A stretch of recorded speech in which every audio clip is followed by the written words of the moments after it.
जय श्री राम, जय श्री बालाजी महाराज, जय माता की। हमारी पूजा बंधन में ना आए इसके लिए हमें क्या करना चाहिए।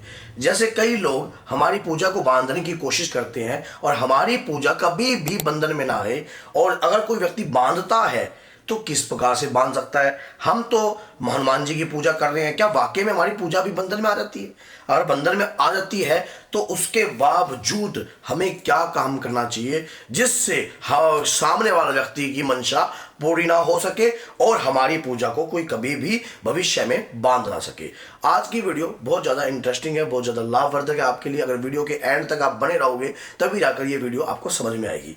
देखो, पूजा जब हम अपने इष्ट और अपने आराध्य की करते हैं तो उसमें शक्ति का वास जरूर होता है। पूजा करने से हमारी भक्ति से देवता की शक्ति प्रसन्न होती है, इसमें कोई संदेह नहीं है। और प्रत्यक्ष को कभी प्रमाण की आवश्यकता पड़ती नहीं है, क्योंकि भगवान की पूजा करने वाला व्यक्ति जो है उनकी कृपा को तो प्राप्त करेगा ही करेगा। लेकिन इस बात की चिंता सिर्फ आपके विरोधी हैं वो ज़्यादा जल्दी ले लेते हैं। क्यों, किस प्रकार से? क्योंकि आपके ऊपर अगर तंत्र को पनपाना है, अगर कोई तंत्र आपके ऊपर पनपेगा कब? जब आपकी पूजा बंधन में रहेगी, आपका पूजा में मन नहीं लगेगा, आपका पूजा में ध्यान नहीं लगेगा, आप पूजा करने से आपका जी चुराओगे, मन करोगे कि बहुत अरे कितने समय हो गया, ये कब तक मैं पूजा करता रहूंगा और कब तक मैं क्या हुआ, मुझे आज तक क्या मिला भगवान की पूजा करने से। मान लो इस प्रकार के क्वेश्चन, इस प्रकार की भावना से जुड़े हुए क्वेश्चन आपके मन में हर पल जो है चलते रहेंगे। अगर आप इस प्रकार की समस्याओं से ग्रस्त हैं और इस प्रकार की दिक्कतों से आप ग्रस्त हैं तो इस वीडियो को ध्यान से बने रहना, तभी जाकर आपको मैं आज एक ऐसी बात आपको बता रहा हूं। जब कभी ऐसा काम आपके साथ होता है कि आप खुद अधिक पूजा कर रहे हो और उसके बाद भी आप दुखी हो रहे हो, तो एक बात समझ लेना कि आपकी पूजा बंधन में है। आप कोई काम करते हो, जैसे कोई मूर्ति है, कोई स्वरूप है या कुछ भी, उसकी पूजा करते हो या घर में कोई पाठ या मंगल पाठ करने की कोशिश करते हो, अचानक लड़ाई हो जाती है। घर में कुछ भी काम करने की सोचते हो, उसमें तुरंत आपके घर में क्लेश उत्पन्न हो जाता है। जब कोई तांत्रिक आपके ऊपर कोई प्रक्रिया करता है या किसी भी प्रकार की क्रिया करता है, आपके घर के मुख्य द्वार के बाहर एक ऐसी मलिन शक्ति खड़ी रहती है 24 घंटे दिन रात।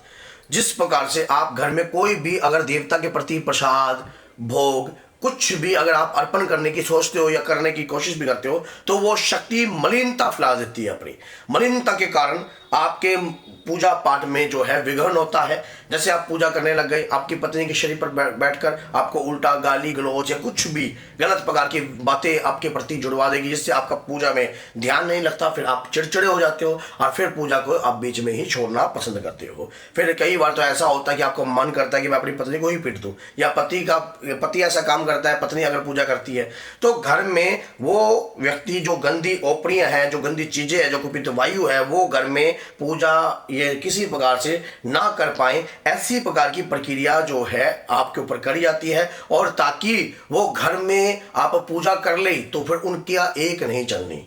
ऐसी समस्याओं से बचने के लिए, इस प्रकार की दिक्कतों से बचने के लिए आपको तुरंत हनुमान जी की शरण में चले जाना चाहिए।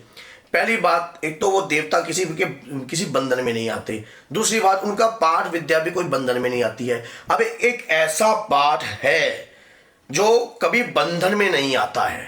आप अगर कोई व्यक्ति आपको बांधने की कोशिश भी करे या कुछ भी करे तो पाठ बंधन में नहीं आता है। वो पाठ कौन सा है? बजरंग बाण।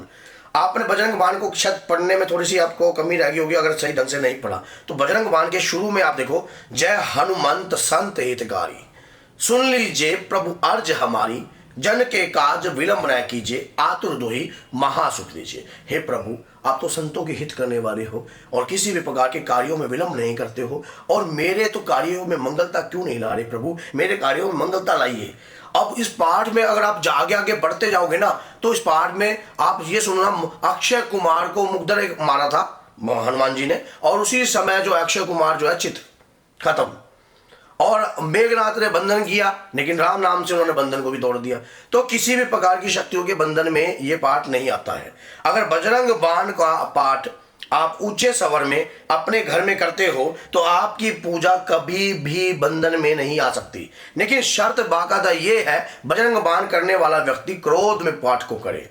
जब आप सारी जगह से आपके रास्ते बंद हो जाएं, जब आपको लगे कि भाई मेरे को तो पता नहीं, भगवान पता नहीं मेरी पूजा को स्वीकार कर भी रहा है या मेरी सुन भी रहा है या नहीं सुन रहा है, पता नहीं मेरे साथ ऐसा क्या हो रहा है, ना तो मेरा पूजा में ध्यान लग रहा है ना मेरा मन लग रहा है, और मुझे अब क्या करना चाहिए, किस प्रकार से मैं हनुमान जी की पूजा करूं या अपने देवता की पूजा करूं। तो बजरंग बाण को एक कपूर एक चम्मच में रखकर उसमें 3 लौंग रखकर और 2 काली मिर्च रखकर जला दीजिए। जलाने के बाद बजरंग बाण का पाठ करना शुरू कर दीजिए। जय हनुमंत संत हितकारी, सुन लीजिए प्रभु अर्ज हमारी, जन के काज विलंब न कीजिए, आतुर दोही महासुख दीजिए। इस उपाय का भी अगर आप गुणगान करोगे ना, तब भी बजरंग बाण का पूर्ण फल प्राप्त होता है आपको। तब भी आपके ऊपर जो है आपके देवता की कृपा जो है कंटिन्यू बनी रहती है, किसी प्रकार की अड़चन नहीं आती, किसी प्रकार की दिक्कत नहीं आती। लेकिन बाकायदा शर्त ये होती है, अगर नियम से अगर आप कोई भी पाठ पूजा नियम से करते हो तो उसका फल जो है अधिक आपको प्राप्त होता है, क्योंकि नियम से करे हुए पाठ के अंदर जो है देवता की शक्ति जो है समा जाती है। अब घर में आपको लगता है जल के पात्र जो है वो जब जल कपूर जल रहा होता है, जलने के बाद जब वो पूर्ण हो जाता है, उसके बाद उसी थोड़ी सी जब रह जाती है थोड़ी अग्नि, तो उसको चम्मच को एक जल के लोटे में भरकर जो है डाल दीजिए। चम्मच को जलती हुई चम्मच को जल के लोटे में डाल दीजिए। उससे फिर फूल से अपने घर में छींटे कीजिए। घर के मुख्य द्वार के बाहर जो है छींटे करने अनिवार्य है। घर के मुख्य द्वार अपने ऊपर भी छींटे दीजिए। जल का पान भी आप कर सकते हो, घर के सभी सदस्य को आप जल का पान दे सकते हो। कोई भी बंधन करी हुई हो, कोई भी पूजा बंधन करी हो, कैसी भी करी हुई हो, आपको किसी भी प्रकार का कोई नुकसान नहीं होगा, बल्कि बेनिफिट होगा, कृपा होगी।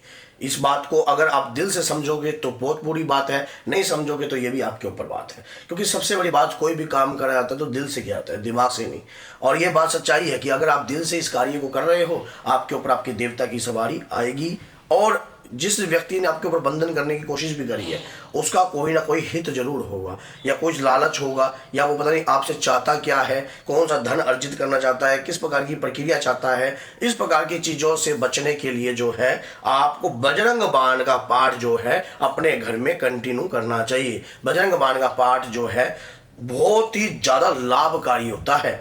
और एक बात और है, अपने बच्चों को भी इस पाठ को बताइए। आपके बच्चे भी अगर इस पाठ को घर में करते हैं, कई बार आपके पास समय नहीं होता है, तो इस पाठ का एक बेनिफिट हो रहा है, जैसे आपको कोई रास्ता नहीं मिल रहा है, जैसे कोई रास्ता नहीं लगता है, आप परेशान हो चुके हो, कोई किनारा नहीं मिल रहा है आपको, आप सोच रहे हो पता नहीं मेरे साथ क्या हो रहा है, मेरे तो बुद्धि भी काम नहीं कर रही है, मेरे सोचने समझने की शक्ति भी छीन हो चुकी है, मैं अब क्या करूं, मैं किस रास्ते जाऊं, मेरे को कौन रास्ता दिखाएगा। तो बजरंग बाण एक ऐसा पाठ है, जब आप अकेला महसूस करते हो तब इस पाठ के अंदर बीज है, बीज आप कभी देखना, ओम चम चम चम चम चपल चलता, ओम हनु हनु हनु हनु हनुमता, ओम हा कहा कदित कपि चंचल। ये बीज जो है ना, ये छोटे मोटे बीज नहीं है, ये बीज है आपके घर के अंदर पॉजिटिविटी धारण करने के।